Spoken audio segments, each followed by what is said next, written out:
1 teaspoon of sugar is how much a healthy individual has in their bloodstream. 1/4 of a teaspoon is all that's needed to become diabetic. Now, if you look at that difference, that's not much of a difference. And many of us will drink a can of Coke, which has 30, 40 grams of sugar.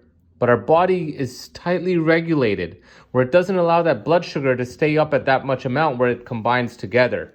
And it becomes that. Because once you have that, you're diabetic. So you might be wondering, well, what controls that? How's our body so good at controlling that little amount of sugar in our whole bloodstream? And that's because of insulin. That's right, insulin. So let's say you have a breakfast, cereal, bagel, bread, something sugary and high carb that converts to sugar in your bloodstream. Now that blood sugar goes up in your bloodstream, but your body's pretty good at regulating that.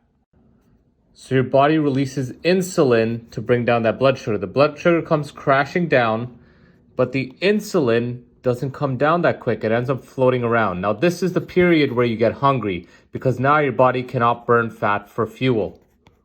And so what happens? The cravings kick in and all that stuff, and they sell you on snacks. So the blood sugar came down, but the insulin doesn't right away.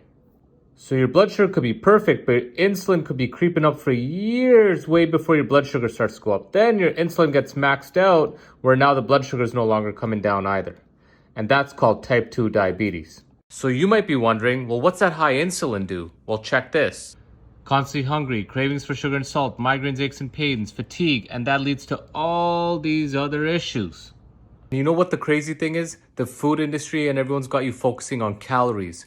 People need to know this information. Share this with people that you care about.